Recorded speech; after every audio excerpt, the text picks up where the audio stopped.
श्रोताओं, आज हमारे साथ युवा फाउंडेशन से मीनाक्षी सक्सेना जी हैं। आइए उनसे बात करते हैं। डॉक्टर मीनाक्षी, आपका कार्यक्रम में बहुत बहुत स्वागत है। धन्यवाद आपका। जानना चाहेंगे कि आपकी जो संस्था है वो किस तरह से इस पेंडेमिक के दौर में जरूरतमंद लोगों की मदद कर रही है। हमारा युवा फाउंडेशन इस कोरोना महामारी के संकट की घड़ी में बरेली वासियों की हर संभव सहायता कर रहा है, चाहे वो राशन बांटना हो या सैनिटाइजर, मास्क, ग्लव्स, कैप, सभी का वितरण हमारे फाउंडेशन के द्वारा किया जा रहा है। ऐसी बस्तियां, मोहल्ले जहां मजदूर या डेली कमाने वाले परिवार हैं जिनको अपना परिवार पालने में दिक्कत हो रही है, तो हमने लोगों के पास जाके कह रहे हैं कि अगर आपको कोई दिक्कत है तो हमें बताएं।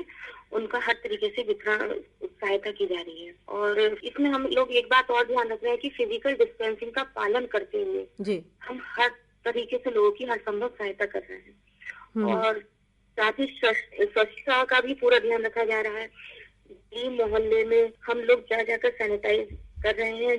जी।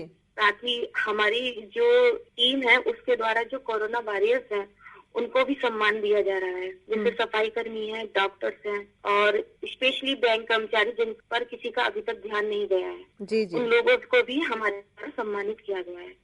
जी। इसके अलावा हमने एसएसपी बरेली जी के साथ मिलकर पुलिस लाइन में और सेंट्रल जेल में और बैंक कैंट एरिया इन सभी स्थानों पर सैनिटाइजर किया है। साथ ही बरेली का जो शेल्टर होम है, जहां मुंबई, दिल्ली, हरियाणा और नेपाल तक के श्रमिक क्वारंटाइन में रह रहे हैं, वहां पर हमने वहां राशन, मास्क, कोल्ड ड्रिंक और कुछ मुस्लिम भाई हैं जिनको इफ्तार आदि का सामान चाहिए था, उनको खजूर और फ्रूट्स आदि का भी हमने वितरण किया। साथ ही उनको बताया कि आप यहाँ पर रह रहे हैं तो ये सरकारी जगह नहीं है, आप अपना घर समझ कर रहिए, क्वारंटाइन का पालन करिए, फिजिकल डिस्टेंसिंग बनाए रखिए। साथ ही आप लोग जो सब है उनमें इस तरह से रहिए जैसे एक परिवार है। और अपनी चादर बदलना, अपने तकिए के गिलाफ, अपने मास्क, उन सबकी सफाई के साथ यहाँ पर रहिए। जी। और साथ ही साथ हमारे फाउंडेशन के द्वारा निर्जीव जीव जो है, पशु पक्षियों का भी ध्यान रखा जा रहा है।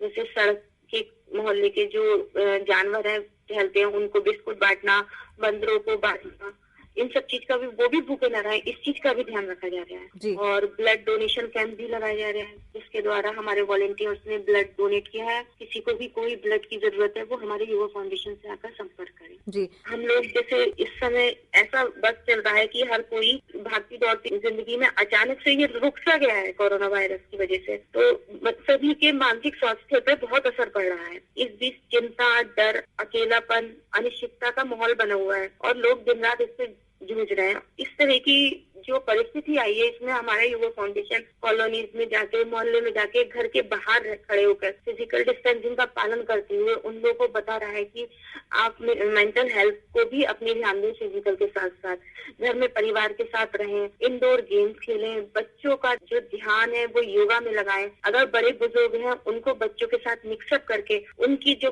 जिंदगी में उन्होंने जो पहले प्लेग हुआ था या पहले बीमारी हुई थी उसके बारे में बताया कि उन्होंने किस तरीके से एडजस्ट करा, जिससे आज के बच्चे इस तरह का माहौल में एडजस्ट कर सके।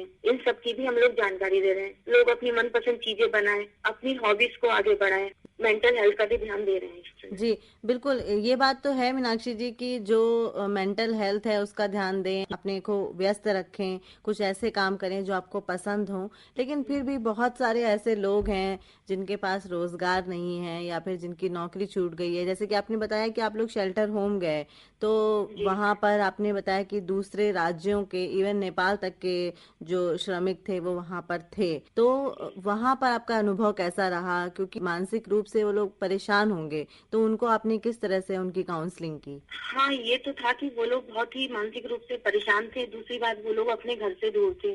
कुछ फैमिलियां ऐसी भी थी जिनके साथ उनके छोटे बच्चे भी थे। तो उन लोगों को हमने बहुत ही प्यार से फिजिकल डिस्टेंसिंग का पालन करते हुए उनको बैठाया, उनको समझाया कि आप लोग आपस में पहले तो अपने बच्चों का ध्यान रखिएगा जो आप लोगों के साथ इस समय है, उनको मास्क करवाइएगा, उनके बार बार हाथ धुलवाइएगा, उनको इस तरीके से दूरी बनाए रखिए, क्योंकि बच्चे वहाँ पे फैमिलीज के थे कि बच्चे आपस में इतने ना मिले कि वो आपस में मिलकर अगर किसी को वायरस है तो वो दूसरे में आए। बिल्कुल। तो इस चीज को भी हमने उनको बताया।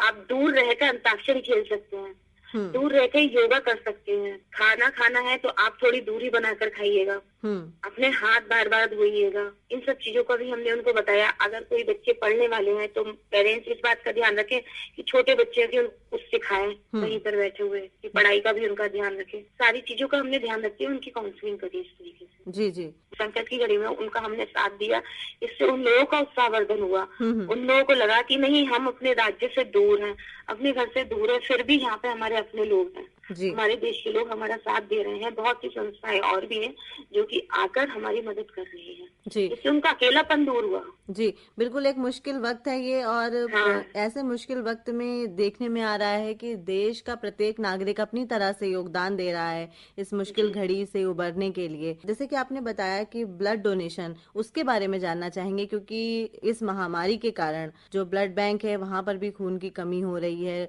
जो रेगुलर कैंप्स लगते थे ब्लड डोनेशन के, वो नहीं लग पा रहे हैं। तो कैसे कोई आपसे संपर्क कर सकता है अगर किसी को खून की जरूरत है तो? देखिए, हमारा युवा फाउंडेशन का पेज भी है और फेसबुक पे भी है हम लोग। तो अगर किसी को भी कुछ भी जरूरत पड़े ब्लड की तो वो हमसे संपर्क कर सकता है। उसमें फोन नंबर भी दे रखा है, वॉलेंटियर्स के भी नंबर दे रखे हैं। 3 बार हमारे वॉलेंटियर्स जो है ब्लड डोनेट कर चुके हैं IMA में जाकर। जी।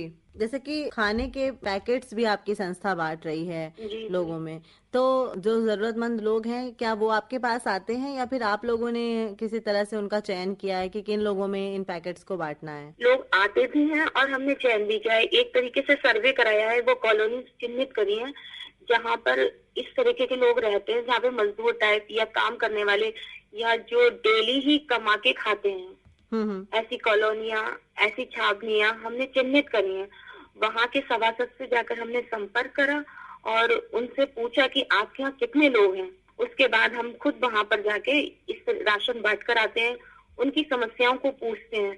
उसके अलावा उन्हें सैनिटाइज देकर उनसे एक मौखिक क्रिया करवाते हैं कि फिजिकल डिस्टेंसिंग का पालन करते हुए कि आप इस तरीके से सैनिटाइज लीजिए, इतने इतने हाथों को अपना साफ रखिएगा, सफाई का पूरा ध्यान दीजिए, बताते हुए उनको राशन भी बांटते हैं और ग्लव्स, मास्क, ये सब चीज भी बांटकर उनको एक मौखिक क्रिया के माध्यम से बताते भी हैं। जी। मास्क के प्रयोग के लिए भी आप लोग उनको अवेयर करते हैं, क्योंकि कई लोगों में देखने में आ रहा है कि मास्क को लेकर इतनी जागरूकता है नहीं अभी। हाँ जी, हाँ जी, हम इसके लिए भी करते हैं। हम जब जाते हैं, कोई भी व्यक्ति अगर मास्क लगाया हुआ नहीं होता है तो हम राशन के साथ साथ हमारा एक वॉलेंटियर्स मास्क साथ में लिए होता है। पहले हम उसको मास्क लगवाते हैं और एक एक्स्ट्रा और मास्क देते हैं, कहते हैं कि आप हमेशा मास्क लगाइए, घर से बाहर निकलिए तो मास्क लगाकर निकलिए, घर में जाइए तो हाथ पैरों को सैनिटाइज करके फिर घर में घुसिए। तो हम उसको राशन तभी देते हैं, पहले उसको मास्क लगवाते हैं, जी फिर हम उसे राशन देते जी। ये बहुत अच्छी आपकी संस्था की एक पहल है, क्योंकि ऐसे लोगों में जागरूकता भी आती है और वो उसकी जो महत्ता है उसको भी समझते हैं। हैं। जी। जी। डॉक्टर मीनाक्षी, अंत में क्या कहना चाहेंगी? आपको बहुत सारे लोग सुन रहे हैं, उनसे आप। हाँ, अंत में मैं यही कहना चाहूंगी कि हमारा देश जो इस विपदा की घड़ी में खड़ा हुआ है, तो हमें इस समय अपने देश की आर्थिक व्यवस्था और यहाँ के नागरिक जो है उनको अपनी फिजिकल मेंटल हेल्थ का ध्यान रखते हुए हर संभव सहायता करनी चाहिए देश की। साथ ही साथ घर में रहिए, सुरक्षित रहिए, स्वस्थ रहिए, अपने परिवार का ध्यान दीजिए, क्योंकि अगर परिवार है तो समाज है, समाज है तो देश है। अगर आप अपने आप को सुरक्षित रखेंगे तो समाज सुरक्षित रहेगा और समाज सुरक्षित रहेगा तो देश सुरक्षित रहेगा। जी। डॉक्टर मीनाक्षी, आज आप हमारे कार्यक्रम में शामिल हुई, हमसे बातचीत की, इसके लिए आपका बहुत बहुत शुक्रिया।